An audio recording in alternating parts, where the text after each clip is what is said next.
तुम्हें तो मेरे माता पिता की सेवा के लिए लाया गया है, उससे ज्यादा तुम्हारा मेरा कोई रिश्ता नहीं। सुदेश के ये शब्द अभी भी मालिनी के कानों में गूंज रहे थे। ऐसे लग रहा था कि ये शब्द उसके खिलाफ साजिश कर रहे हों। बार बार उसके दिमाग में घूम घूम कर उसे हथौड़े मार रहे हो। सिर दर्द से फटा जा रहा था और आंखें रो रो कर लाल हो चुकी थी। पर उसकी पड़ी किसे थी? सब अपने अपने काम में व्यस्त थे। जेठ जेठानी ननद नंदोई सब अपने अपने घर जाने की तैयारी कर रहे थे। पति अमित अभी थोड़ी देर पहले ही यहाँ से रवाना हुए हैं। इतने में ननद सुनीता कमरे में आई और उससे बोली, भाभी कब तक ये आंसू बहाती रहोगी? भाई तो सीधा सीधा जवाब दे गया कि वो तो तुम्हें माँ बाप की सेवा के लिए लाया है, तो अपना फर्ज निभाओ। जब तक माँ पापा हैं तब तक ही तुम यहाँ पर हो, उसके बाद तो भैया तुम्हें अपने साथ ले ही जाएंगे। इतने में जेठानी मेघा भी कमरे में आ गई और आते से ही बोली, अरे हम लोग जा रहे हैं, कम से कम मुस्कुराते हुए चेहरे से विदा कर दो।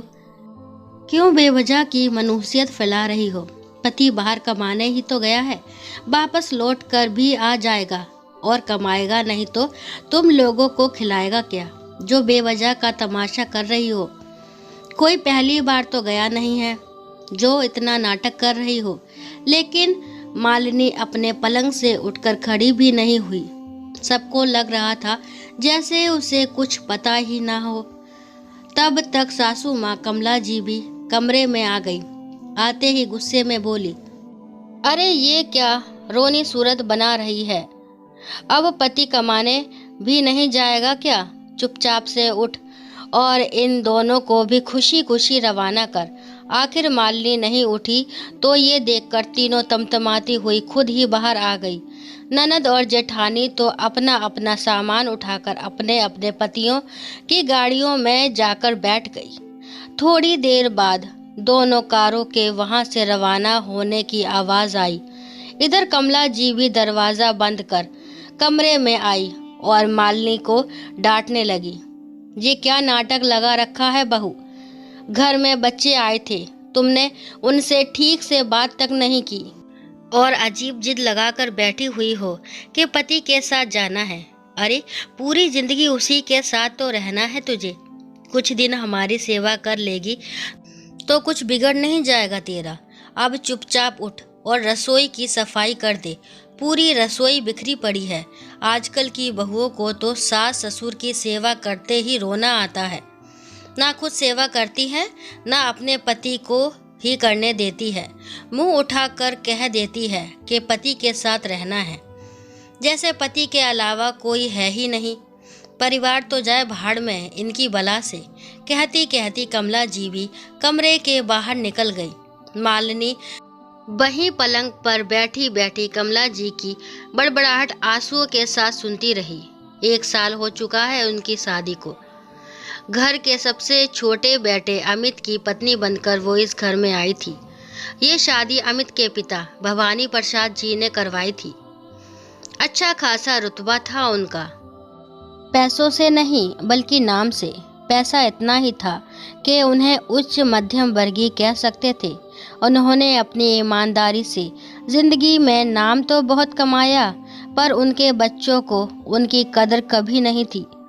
कभी उनके मान सम्मान का उन्होंने कभी ध्यान नहीं रखा। बच्चे तो ऐसे थे ही, बड़ी बहू मेघा भी ऐसी ही थी, पर वो तो अपने पति के साथ दूसरे शहर में रहती थी। ऊपर से पत्नी कमला जी किसी की कोई इज्जत नहीं करती थी, जो मुंह में आता वही बोल देती। मालिनी भवानी प्रसाद जी के दोस्त की बेटी थी, जो मध्यम वर्गीय परिवार से थी। बिन माँ की बेटी होने के बावजूद भी उसमें संस्कार पूरे थे। परिवार को परिवार समझकर चलती थी और उसकी यही आदत भवानी प्रसाद जी को बहुत पसंद आ गई। हालांकि मालिनी को इस घर में कोई भी बहू बनाकर लाना नहीं चाहता था, पर भवानी प्रसाद जी ने कोई कुछ बोल नहीं पाया और मालिनी इस घर की बहू बनकर आ गई। लेकिन अब भवानी प्रसाद जी के बिस्तर पकड़ने के बाद मालिनी की कोई इज्जत भी नहीं रही। तानों की बौछार भी अब तेज हो चुकी थी, पर बिस्तर पर पड़े पड़े उसकी हालत देखकर उन्हें दुख होता था। इधर अपने कमरे में पड़े पड़े भवानी प्रसाद जी भी आंसू बहा रहे थे, लेकिन क्या ही कर सकते थे। परिवार वालों को तो मौका मिल चुका था अपनी जबान खोलने का। सचमुच उन्होंने तो अपनी मर्जी थोपकर मालिनी की शादी करवा दी, पर यह शादी ना होकर मालिनी की बर्बादी ही रही और कुछ भी नहीं। क्योंकि नौकरी तो अमित इस शहर में भी कर सकता था, पर उसने जानबूझकर ट्रांसफ़र लिया।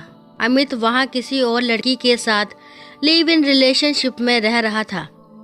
उसका नाम नेहा था और बहुत जल्द ही उससे शादी करना चाहता था, और इसी सिलसिले में वो इस बार यहाँ आया था। भवानी प्रसाद जी से तो मिलने का सिर्फ बहाना था, इसलिए पूरा परिवार एक साथ यहाँ इकट्ठा हुआ था। पर जो भी बात हुई बंद कमरे में ही हुई, भवानी प्रसाद जी के सामने ही हुई। कितनी अजीब विडंबना थी। फैसला भी उन्हीं के सामने हुआ कि जब भवानी प्रसाद जी की मृत्यु हो जाएगी उसके बाद ये शादी होगी, नहीं तो दुनिया को बोलने का मौका मिल जाएगा। और उससे भी बड़ा कारण था कि अभी तो फ्री की नर्स मिली हुई थी। अगर मालिनी चली जाती तो ये सेवा कौन करता। इसलिए भवानी प्रसाद जी ने मालिनी को अमित के साथ जाने के लिए कहा। हालांकि उन्होंने इसका कारण नहीं बताया, नहीं तो मालिनी को दुख होता। लेकिन मालिनी तो ये बात सुन चुकी थी। जब वो लोग कमरे में बात कर रहे थे और मालिनी चाय पकड़ाने के लिए कमरे में आ रही थी, तब उसे ये बात सुनाई दी थी। सुनकर उसे रोना तो बहुत आ रहा था, पर अपने आंसुओं को रोककर वो कमरे में आई थी। जानती थी कि अमित तो अपनाएगा नहीं, पर बस भवानी प्रसाद जी के कारण मालिनी ने अमित के साथ जाने की जिद की थी। मगर भवानी प्रसाद जी अपने जीते जी कुछ ना कुछ फैसला करके जाना चाहते थे, क्योंकि उन्हें यह पक्का विश्वास हो चुका था कि अमित मालिनी को रखेगा नहीं, और उनके मरने के बाद मालिनी बेसहारा हो जाने वाली है। क्योंकि उसके पिता की मृत्यु तो उसकी शादी के कुछ महीने बाद ही हो चुकी थी। इसीलिए 2 दिन बाद ही उन्होंने मालिनी को कहकर अपने किसी दोस्त को फ़ोन किया और उन्हें घर बुला लिया। लेकिन घर में किसी को भी नहीं पता था कि उन्होंने अपने दोस्त को बुलाया क्यों है। यहाँ तक कि मालिनी को भी नहीं पता था। हालांकि उन्होंने मालिनी से ये ज़रूर कहा था कि अपना हक बिल्कुल मत छोड़ना। तब मालिनी को कुछ भी समझ नहीं आया था। 1 महीने बाद भवानी प्रसाद जी इस दुनिया से कूच कर गए। तब सारे परिवार के लोग वापस एकत्रित हुए। इस बार अमित के साथ नेहा भी आई थी। हालांकि रिश्तेदारों में उसने अपनी दोस्त बताकर ही उसकी पहचान कराई थी। जब सारा क्रिया का कार्य हो गया तो पूरा परिवार बाहर कमरे में एकत्रित था। उस समय मालिनी रसोई में काम कर रही थी। तब कमला जी ने मालिनी को बुलाया। जब मालिनी रसोई से निकलकर बाहर आई तो अमित ने कुछ पेपर्स उसके सामने रखते हुए कहा, देखो मालिनी, मैं तुम्हें पहले भी कह चुका हूँ कि तुम्हें इस घर में सिर्फ मेरे माता पिता की सेवा के लिए लाया गया है। इससे ज़्यादा मेरा कोई तुम्हारे साथ रिश्ता नहीं। अब मैं तुम्हें किसी अंधेरे में नहीं रखना चाहता। तुम्हें यहाँ रहना है, आराम से रहो, क्योंकि तुम्हारा अपना कोई घर नहीं। तुम्हारा खर्चा भी हम उठा लेंगे। यहाँ रहकर मेरी माँ की सेवा करो। पर अब मैं नेहा के साथ शादी कर रहा हूँ, इसलिए इन तलाक के पेपर्स पर साइन कर दो। मालिनी ये सुनकर हक्की बक्की सी खड़ी रह गई। जानती थी ये होगा, लेकिन इतनी जल्दी होगा इसकी उम्मीद नहीं थी। इतने में भवानी प्रसाद जी का दोस्त वहाँ एक वकील के साथ आ गया, तो सब लोगों ने बातचीत का मुद्दा बदल दिया।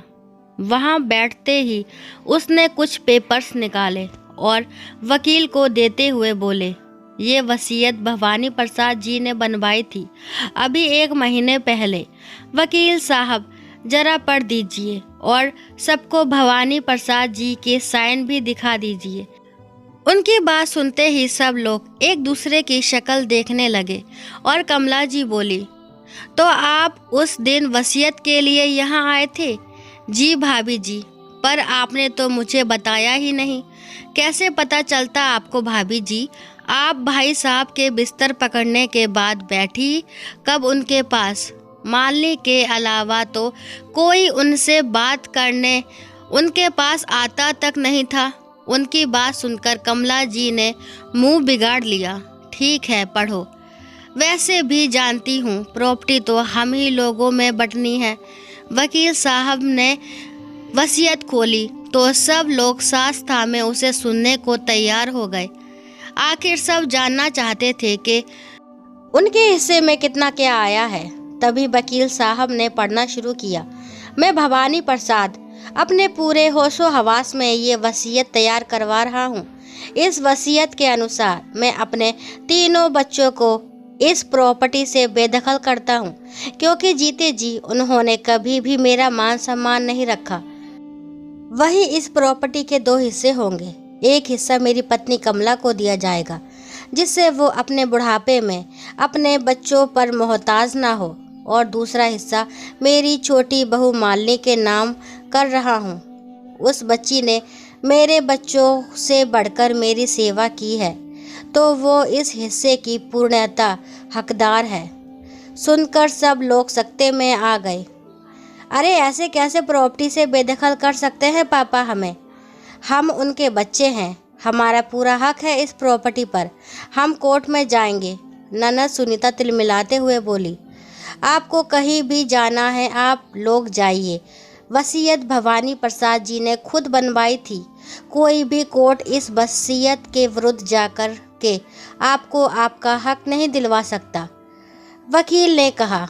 वकील ने जरूरी कागजात कमला जी को दिए और कुछ जरूरी कागजात जो कि मालिनी के नाम थे अपने साथ लेकर रवाना हो गए।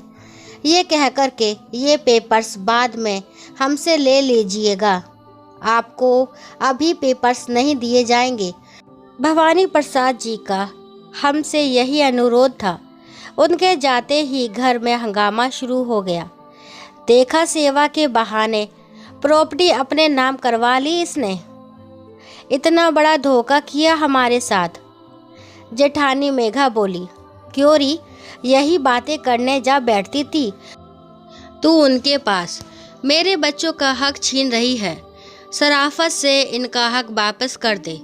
तेरा इस प्रॉपर्टी में कोई हिस्सा नहीं है। कमला जी बोली, हाँ मालिनी, वो प्रॉपर्टी तुम वापस करो और तलाक के पेपर्स पर साइन करो। बस बहुत हो गया। हम मानते हैं कि तुम्हारे पास कुछ नहीं है, इसलिए ऑफर कर रहा हूँ कि यहाँ रहकर माँ की सेवा कर लेना। हम तुम्हारा खर्चा उठा लेंगे, अमित ने बड़ी बेशर्मी से कहा। उसकी बात सुनकर मालिनी को गुस्सा आ गया। मैंने तुमसे शादी की थी, तुम्हारी माँ को गोद नहीं लिया था।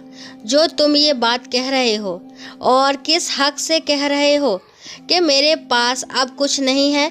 मेरे पास इस प्रॉपर्टी का आधा हिस्सा मौजूद है। पापा जी ने कहा भी था कि अपना हक बिल्कुल मत छोड़ना, तो उसे मैं बिल्कुल नहीं छोड़ूंगी। मैं अपना भला बुरा खुद देख लूँगी। अच्छा, तो तू यहाँ से मेरे बच्चों का हक लेकर जाना चाहती है? ऐसा तो मैं होने नहीं दूंगी। कमला जी बीच में ही बोली, क्यों माँ जी, बिन सेवा के मेवा चाहिए आपके बच्चों को? कभी अपने पिता का मान सम्मान तो किया नहीं इन लोगों ने। उन्हीं के सामने बैठकर उनकी ही मौत की बात कर रहे थे। आपको क्या लगता है उस दिन आप लोगों ने वो बंद कमरे में उनके सामने जो बातें की वो मुझे सुनाई नहीं दी? वकील साहब कह चुके हैं कि आपको जिस कोर्ट में जाना है आप वहां जाइए। और रही बात मेरी, तो फिलहाल मैं यहाँ से जा रही हूँ। और रही बात तलाक की, तो जब तक आधी प्रॉपर्टी मेरे नाम नहीं हो जाएगी तब तक तो मैं तलाक भी नहीं दूंगी, कहकर मालिनी उस घर से निकल गई। उसके इस रवैये से सब लोग हैरान रह गए। कहाँ तो सब उसे सीधी सादी गाय समझ रहे थे और कहाँ वो इतनी तेज तर्रार निकली। वहाँ से निकलकर मालिनी सीधे भवानी प्रसाद जी के दोस्त के यहाँ गई। कुछ दिनों बाद जब प्रॉपर्टी का आधा हिस्सा उसे मिल गया, उसके बाद ही उसने तलाक के पेपर पर साइन किए। एक छोटा सा फ्लैट खरीदकर उसी में रहने चली गई। साथ ही अब जॉब भी करने लगी थी और आत्मनिर्भर हो चुकी थी। लेकिन यह कमला जी बिल्कुल अकेली रह गई, क्योंकि कोई भी बेटा उनकी जिम्मेदारी लेने को तैयार नहीं था। दोस्तों, आशा करती हूँ ये कहानी आपको ज़रूर पसंद आई होगी। कहानी पसंद आती है तो प्लीज़ मेरे चैनल को लाइक, शेयर, सब्सक्राइब करना ना भूलें और इस कहानी के बारे में आपके क्या विचार हैं कमेंट बॉक्स में ज़रूर बताएं। और कहानी को लास्ट तक सुनने के लिए थैंक यू।